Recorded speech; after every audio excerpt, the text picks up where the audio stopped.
Salve, camaradas, tudo bem? O tema do vídeo de hoje é a resposta de Erika Hilton para Nicolas Ferreira.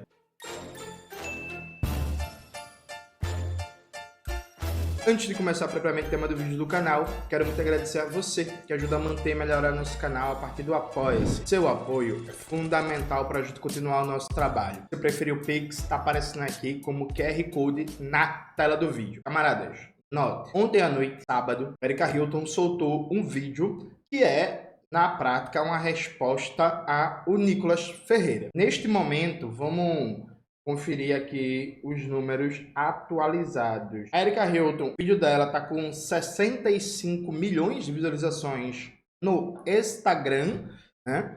E no Twitter tá com 19,9 milhões, 20 milhões. Então tá fazendo um sucesso gigantesco. Antes da gente falar diretamente do vídeo da Erika Hilton, é preciso fazer uma pontuação. Eu lancei um vídeo no meu canal desmentindo a mentira que tava circulando ali da direita, né? O governo vai taxar o Pix. Coloca aí na tela, Maxwell, por favor. Neste vídeo, eu faço algumas perguntas, né? Eu desminto a fake news. E aí o governista fanático, o lulista crítico, ele não vai lembrar disso, né? É isso, é impressionante, né? Ele não vai lembrar disso. Eu, inclusive, apanhei bastante porque o vídeo do Nicolas pegou e aí muita gente, você tá passando pano pro governo. Olha, eu passando pano pro governo Lula. Mas é isso, desmentimos a fake news ali, que teria taxação no Pix, né? E fiz algumas perguntas. Qual foi a pergunta fundamental que eu fiz?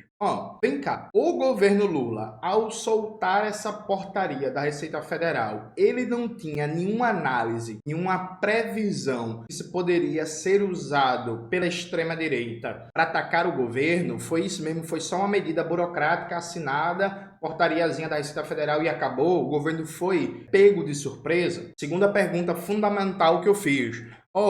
O governo, ele não tem nenhuma estrutura de monitoramento de redes, de acompanhamento das tendências, porque é isso, viu, gente? Qualquer bom mandato parlamentar federal, por exemplo, qualquer empresa tem uma estrutura, qualquer empresa significativa que atua em redes sociais, que depende da sua imagem e tal, tem uma estrutura de monitoramento de redes, né? Eu, que sou humilde professor de Pernambuco, pobre, lascado, fudido, mas um Silva que a estrela não brilha muito, a gente estreou essa semana o Manhã Brasil, né? Primeiro programa da nossa dinâmica de portal de notícias aqui no canal. A gente fechou ontem, né, sábado, os dados do nosso Manhã Brasil. Então a gente tem gráficos e tabelas, média de audiência por faixa de horário, tipo assim, das 7 às 7h15, das 7h15 às 7h30, das 7h45, às 8, um comparativo com a audiência dos outros portais de mídia progressista, de esquerda ou governista, comparativo de audiência de como é que tá, em momentos que a gente não tá tendo entrevista, tá o Mauro Lopes, né, fazendo as análises, e outros portais, o comparativo de audiência, o que é que tá se falando no Twitter, no Instagram, no Facebook, a gente tem tudo isso, né, e é isso, né? Enfim, eu e Maxwell, a gente tem uma brincadeira que fala que o trabalho da gente, isso da época da graduação, né? A gente chama nosso trabalho de Machiavelli Enterprise Corporation. É uma piada interna. E aí, porra, é isso, né? Somos humildes aqui, pobre, e a gente faz o monitoramento de redes, a gente vê o que é que se está falando da gente, a gente tem os números, a gente vê o que tem mais repercussão, o que tem menos repercussão, o que dá mais audiência, o que dá menos audiência. Então, é esperado que um governo federal, viu, do Brasil inteiro, federal do Brasil, tenha o mínimo, né, de um acompanhamento de redes. O que a gente viu pela mídia burguesa e que foi confirmado por todo mundo é que, primeiro, o governo não tinha nenhuma estratégia, nenhuma análise e tal das possíveis consequências dessa normativa da Receita Federal. Então, sim, o governo foi pego de surpresa. E aí volta, Maxwell, bota aí na tela de novo o meu vídeo. O governo vai taxar o Pix. Nesse vídeo eu falo, gente, se o governo foi pego de surpresa, isso é uma incompetência colossal. E é isso, foi pego de surpresa e o governo não tem nenhuma dinâmica de acompanhamento, de monitoramento das redes sociais e nenhuma tática comunicativa conectada aos pontos fracos da imagem do governo, né? Combater esses pontos fracos. Tanto é assim que o Felipe Nunes, diretor da Quest, lançou um fio no Twitter muito bom, vocês precisam ler, gente. Bota aí, Maxwell, o primeiro tweet do fio, por favor, e que o Felipe Nunes mostra que lá pro dia 5, 6 de janeiro, essa ideia de uma taxação do Pix já explodiu com um vídeo do senador Cleitinho, que teve mais de 3 milhões de visualizações. O governo simplesmente não fez nada, não tinha nada e não sei o que, entrou atrasado no jogo porque não tem nenhuma dinâmica de acompanhamento das redes sociais. Então, assim, um amadorismo gigantesco. Esse amadorismo se expressa no clima de barata voa frente ao sucesso do vídeo do Nicolas, né? E aqui tem alguns governistas que fazem um debate e dizem assim: ah, mas o vídeo do Nicolas foi impulsionado pelas redes sociais,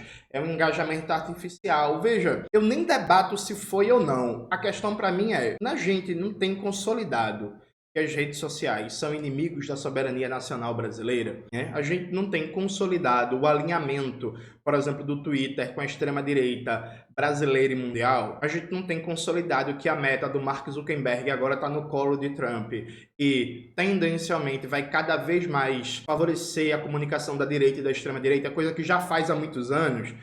Se isto é verdade, a gente não pode se surpreender. O fato de ter um impulsionamento maior, se existiu, não justifica o despreparo, a falta de planejamento, a falta de informação, a falta de pensar o que é a comunicação de uma política pública numa era digital, perfeito? E aí, é curioso, porque nesse clima de barata voa, aí a gente entra diretamente no vídeo da Érica. A Érica solta um vídeo, e aí, gente, veja, é um vídeo básico, viu? Vídeo básico. É um vídeo que com 3 pessoas você grava, sabe? Aquele vídeo. Solta um vídeo e que vai para a ofensiva. E aí, veja, a Erika Hilton, ela é muito boa de comunicação. Eu já elogiei ela 2, 3 vezes aqui no canal ano passado sobre a capacidade de comunicação dela. Ela é muito boa. Provavelmente, hoje, é uma das melhores figuras, né, desse campo progressista brasileiro em comunicação digital, se não a melhor. Só que o que chama atenção no vídeo da Erika é que não tem nada muito misterioso ali, nada muito fantástico, perfeito? É isso, você tem que ter uma câmera boa, um lugar para fazer um cenáriozinho básico, uma boa edição e chablau. Assim, uma pessoa para fazer a produção, uma pessoa para filmar, uma pessoa para editar, mata aquele vídeo. Para um mandato parlamentar federal, isso é nada demais, né? Que tem em média 16 a 20 assessores e tal, a depender da configuração do mandato. Sabe o que chama atenção no vídeo da Érica? É o sentido político dele. Veja, do ponto de vista de técnica comunicativa, não tem nenhuma inovação, não tem nada demais, como não tinha no vídeo do Nicolas. E aí se criou até um falso debate nas redes sociais, que a Érica está imitando a forma do vídeo do Nicolas. Gente, pelo amor de Deus, né?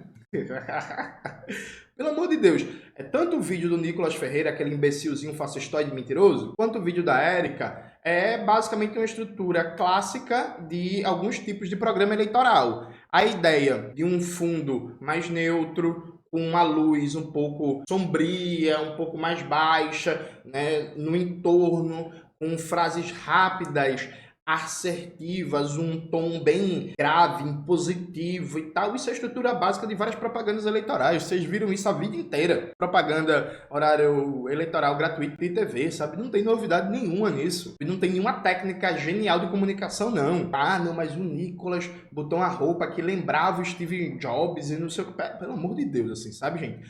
Evidentemente que esses elementos de semiótica, esses elementos de forma de comunicação, de iluminação, de tom de voz, de construção frasal e tal, eles compõem, evidentemente, um tipo de material comunicativo que você quer fazer. Então, por exemplo, o estilo de vídeo que eu gravo aqui com vocês, esse vídeo que está aí no ar, é um estilo de vídeo que não é adequado para me contrapor, por exemplo, para gravar um videozinho rápido para responder ao Nicolas Ferreira, para viralizar nas redes, né? Se eu quisesse gravar um vídeo como o da Érica, eu nem conseguiria porque eu não tenho uma câmera boa como aquela, né? Enfim, é isso e tal. Mas veja, não é a questão, é a técnica do vídeo. A questão central da Érica é que ela foi para ofensiva. É isso. Veja, não tem segredo nenhum. A questão central da Érica é que ela foi para ofensiva. E, diferente de outras figuras, Erika Hilton não tomou como foco uma estratégia jurídica assim. Patético a ideia da galera querer colocar como central prender o Nicolas, investigar o Nicolas e tal, porque isso reforça o discurso deles. Que você veja como falta tática comunicativa. Você não desmente o cara e você vai para uma tática de que ele precisa ser responsabilizado judicialmente por fake news.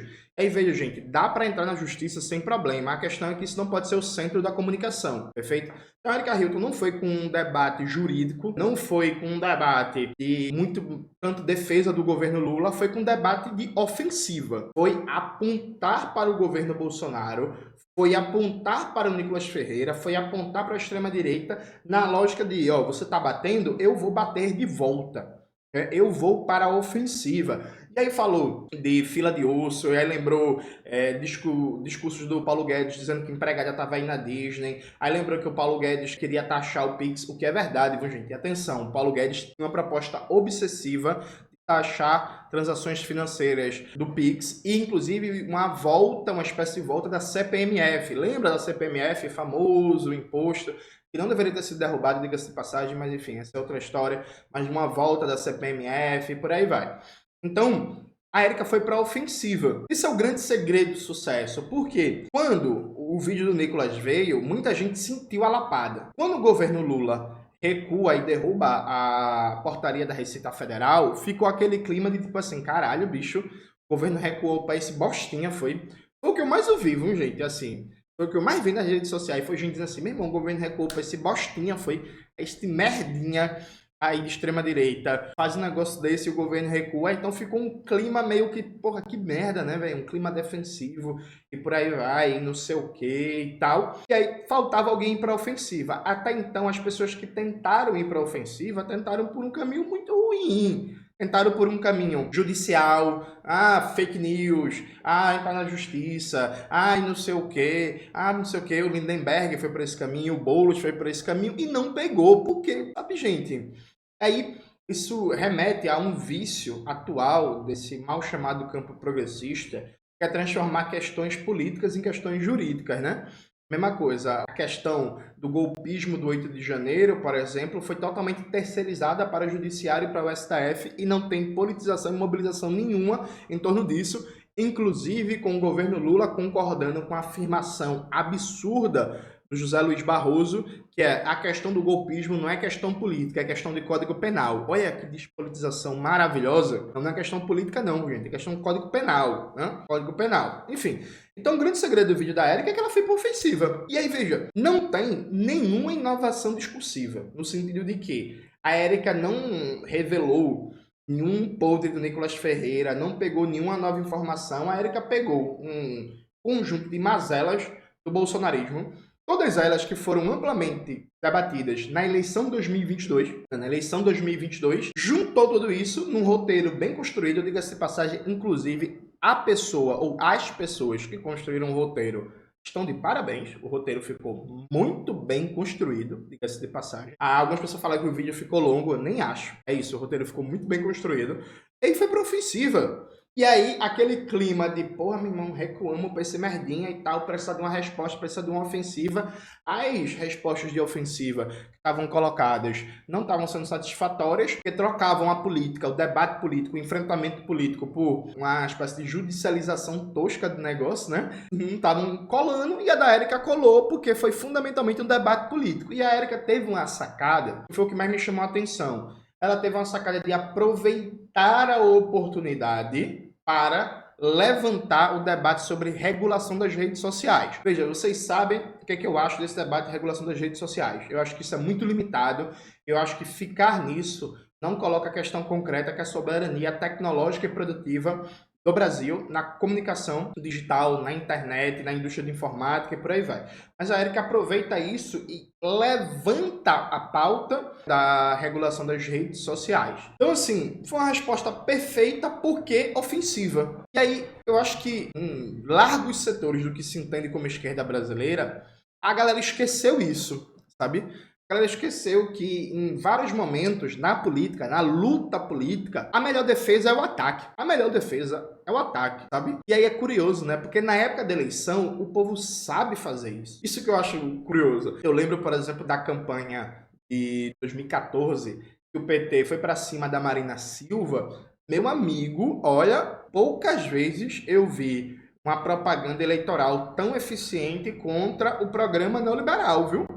Assim, a propaganda petista de 2014 colocava a Marina Silva como a reencarnação do neoliberalismo brasileiro, porque a Marina Silva era a favor da privatização do Banco Central, chamada autonomia do Banco Central, que o PT também defendeu em 2018 com a Haddad, né? A Marina Silva era a favor da autonomia do Banco Central, porque a Marina Silva só andava com banqueiro. Olha, a Marina Silva só andava com o banqueiro, porque a Marina Silva elogiava o governo FHC, porque a Marina Silva ia voltar os tempos de neoliberalismo no Brasil.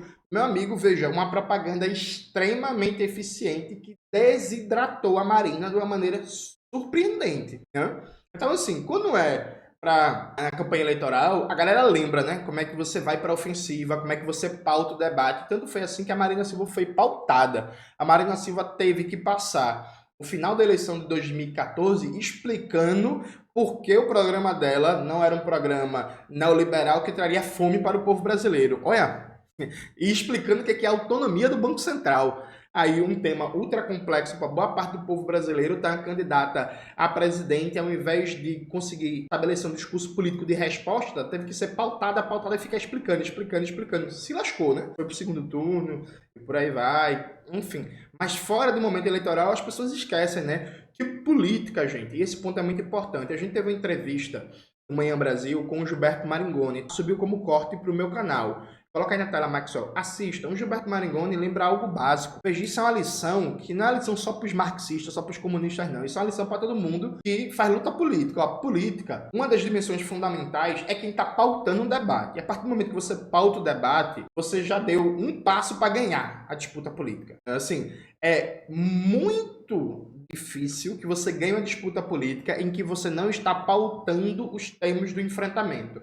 Então, se você consegue pautar o debate político-ideológico, você tem fortes chances de ganhar. Um sujeito como Nicolas Ferreira vai para uma ofensiva e acusa o governo disso e aquilo, se você se mantém no campo defensivo, dizendo é mentira, é fake news, ele mente, tem que responsabilizar ele judicialmente e por aí vai, você provavelmente vai perder. Você responde ele tentando colocar ele nas cordas e tentando fazer com que ele se explique. Então, assim, quem tem que se explicar é ele. Tem que se explicar por quê. Vem cá, é verdade que o Paulo Guedes queria taxar o Pix? Vem cá. É verdade que vocês, no governo de vocês, a fome explodiu? Que tinha fila de osso? É verdade que vocês são contra o pobre? É verdade que vocês não defendem o trabalhador? É isso, sabe? E aí tem um fetiche, uma tragédia, assim, gente, que é trocar política pela técnica. Então, ao invés de se debater o norte político, o vídeo da Erika está fazendo sucesso porque é um vídeo não ofensiva que sai das cordas e se propõe a ir para o ataque. A técnica de comunicação ali embutida, embora importante, porque o básico foi bem feito, não tem nada de surpreendente, nada de fantástico. O elemento de destaque é o elemento político, perfeito? Então, acho que no fundamental é isso. Aí vem algumas questões. O vídeo da Erika, né, que eu não posso deixar de pontuar. O vídeo da Erika diz que o governo Lula é um governo comprometido com combater e reduzir as desigualdades. Isso não é verdade. Não é verdade. A gente viu, no ano passado, o governo aprovar um pacote de ataque ao salário mínimo, colocando um teto de crescimento do salário mínimo de 2,5%, um ataque ao abono salarial e um ataque ao BPC, que felizmente foi derrotado sem a ajuda da Erika, né? E aqui, gente, vai um ponto que eu debati muito ano passado. A Erika Hilton é uma figura que tem uma projeção nacional merecida gigantesca, tem uma capacidade de comunicação gigantesca, e você não vê e não vai ver, porque a Erika Hilton é comprometida com um apoio acrítico ao governo Lula. A Erika Hilton defender o BPC ano passado do ataque, ela ficou em silêncio. A Erika Hilton criticar o novo teto de gastos, ela ficou em silêncio na época da aprovação do novo teto de gastos, votou contra, mas não falou absolutamente nada, tal qual o deputado Guilherme Boulos. A Erika Hilton defendeu o piso constitucional da saúde e da educação, que ano passado foi muito atacado. A Erika Hilton falar contra as privatizações e PPPs que o governo Lula está fazendo via BNDES, isso não vai acontecer. E aí tem uma questão fundamental. Nesse vídeo, a Erika Hilton fala de jornada de trabalho digna, mas ela não levanta diretamente o tema do fim da escala 6x1, né? E não colocou, por exemplo, que o Nicolas foi contra. E aí, aqui tem um ponto que eu vou só introduzir para debater com mais paciência, com mais calma com vocês em outro vídeo do canal. Provavelmente, inclusive, no próximo final de semana. Veja, foi o que aconteceu ano passado. Explodiu a luta pelo fim da escala 6x1, perfeito? Massa demais. A partir do momento que essa luta explode, isso cria um problema para o governo Lula, porque a prioridade do governo Lula no final do ano passado era aprovar o pacote neoliberal de corte de gastos. Então, assim, a PEC PEC apresentada pela Erika Hilton conseguiu as assinaturas para ser apresentada. Se aquela PEC é apresentada no final do ano, o governo Lula ia se fuder. Por quê? Veja, a PEC, pelo fim da escala 6x1, foi apresentada e vai para a Comissão de Constituição e Justiça. Aí o governo apresenta o pacote neoliberal de corte de gastos. Gente, ia acontecer o óbvio. Todo e qualquer militante com o mínimo de decência e com o mínimo de compromisso com a classe trabalhadora ia dizer: ei, governo, ao invés de colocar peso em projeto de lei para cortar gastos, coloca peso aqui, menino. Para aprovação da PEC do fim da escala 6x1, aproveita o momento que a pauta estava muito em alta, quer liberar emenda parlamentar, porque assim, não sei se vocês sabem, viu, que para aprovar aquele pacote neoliberal de ataques à classe trabalhadora, o governo liberou 7 bilhões. A ideia é economizar 2 bilhões por ano com os cortes ao BPC. O governo liberou 7 bilhões para aprovar aquele pacote. Então, assim, são mais de 3 anos de economia com os cortes, com recadastramento no BPC, do benefício de prestação continuada. Então ia acontecer o óbvio, qualquer militante, qualquer pessoa com mínimo de decência e juízo ia dizer assim: ei, menino, vem cá, por que tu tá botando peso em pacote de corte de gastos? Por que tu não bota peso em aprovar a PEC pelo fim da escala 6x1? E aí, a Erika Hilton colocou lá uma desculpa e não sei o que ia deixar para apresentar a PEC só ano que vem, no caso este ano. E aí isso deu mais liberdade para o governo Lula conseguir aprovar seu pacote neoliberal e corte de gastos, né? Que a Erika ficou calada, em silêncio e não disse nada, né? Precisamos olhar com muita atenção do que vai ser a luta pelo fim da escala 6x1 quando acabar o recesso parlamentar em fevereiro. E chamou muita atenção, por exemplo, a Erika não falar diretamente do fim da escala 6x1, sabendo ela e todo mundo que quando esta luta explodiu de popularidade no meio de novembro, a extrema-direita ficou nas cordas e ficou sem discurso para contrapor esta bandeira fundamental de luta, né? Então vamos observar isso. Dito isto, parabéns para a Erika e toda a equipe pelo vídeo, e que lembrou algo básico, né? Na política tem chance de ganhar quem consegue pautar o debate, né? E para você pautar o debate, não é necessariamente fácil, mas uma premissa básica é você ter disposição para ir para a ofensiva. Quem fica sempre na defensiva, evidentemente, não vai conseguir pautar debate absolutamente nenhum. É isso, galera. Espero que vocês tenham gostado do vídeo de hoje do canal. Não se esqueça de se inscrever no canal, ativar o sininho, curtir esse vídeo, compartilhar e tudo isso que vocês já sabem. Um beijo e até a próxima.